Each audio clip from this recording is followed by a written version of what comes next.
Hello and welcome. Today we will talk about leader-follower relationships in relation to ethical leadership. Chapter 11 of the textbook.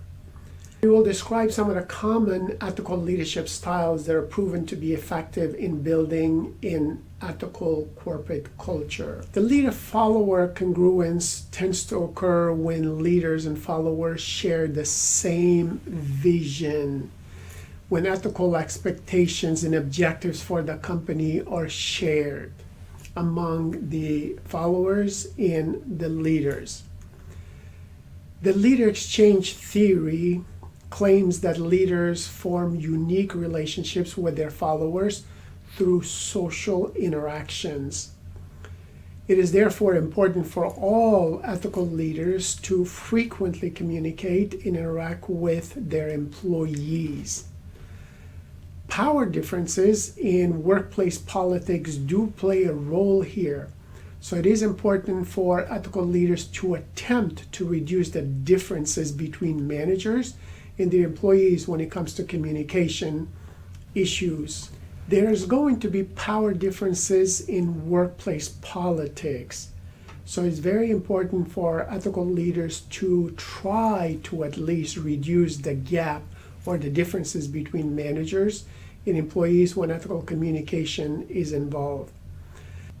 Some managers who are actually in positions of authority might have the tendency to view information coming from employees as being unimportant. But that is a very, very serious mistake, because if you think some information coming from your employee is unimportant, they're not going to share this information with you tomorrow, next week, or next month. Ethical leaders mitigate power differences through frequent communication with their employees every single day and in a strategic manner.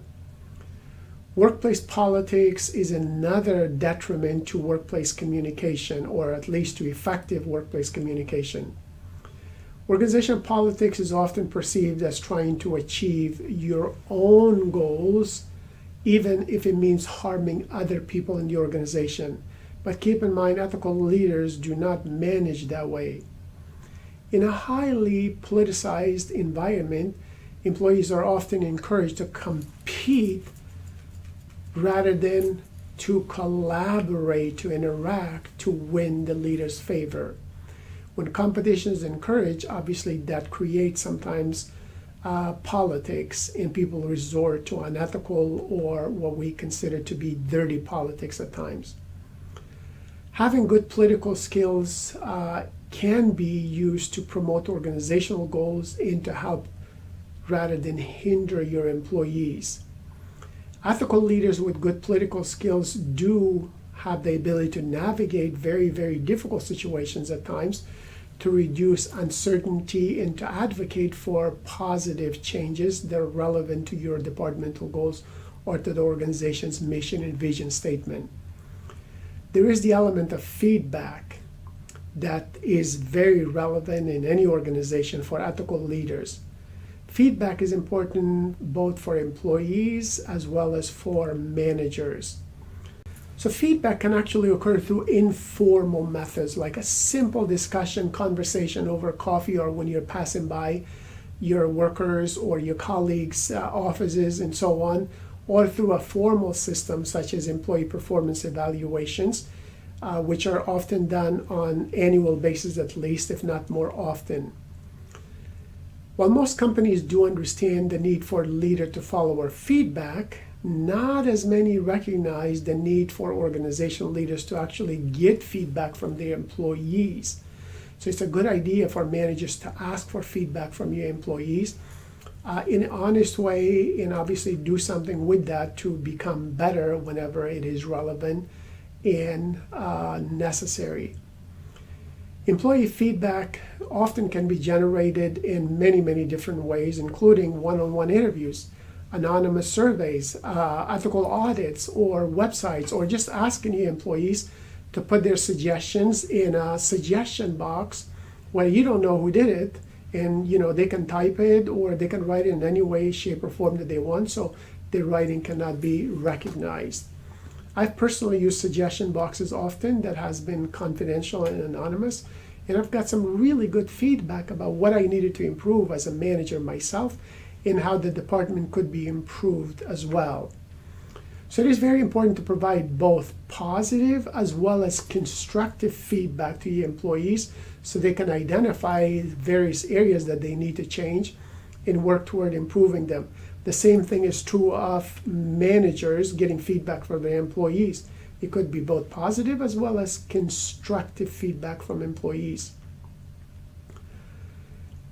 When it comes to leadership styles and ethical decisions, we should note that leadership styles do influence many aspects of organizational behavior, including employees' acceptance of and as well as adherence to those organizational or departmental norms and values. Emotional intelligence becomes important here. Emotional intelligence is basically your ability to manage yourself as a leader and your relationships with others effectively, patiently, constructively, and obviously proactively based on the goals that you have and the goals of the organization. There are 6 leadership styles that are based on emotional intelligence, which have been identified by people like Daniel Goleman, who is a sought-after speaker and did a very, very good job in many of his presentations where I have witnessed him speak. And when his book came out about emotional intelligence, many managers and corporate executives started reading it. So if you're not familiar with Daniel Goleman's material on emotional intelligence, I suggest you read one of his books and watch some of the material on this topic on social media websites. In terms of the 6 leadership styles, the coercive leader usually demands instantaneous obedience, and he or she focuses on achievement, initiative, and self-control.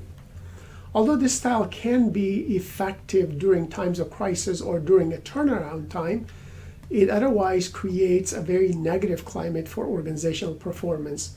So you do not want to use a coercive leader style that much, only in a time of crisis or when it's really, really necessary. The authoritative leader, which is considered to be actually one of the most effective styles, inspires employees toward a common vision toward the future, toward the achievement of organizational goals. It facilitates change, and it can create a very strong, positive performance culture or climate in your organization. The affiliative leader values people, their emotions and their needs, and he or she relies on friendship and trust to promote flexibility, to promote innovation, and to promote risk-taking. The democratic leader relies on participation and teamwork to reach collaborative decisions in a joint way with other individuals.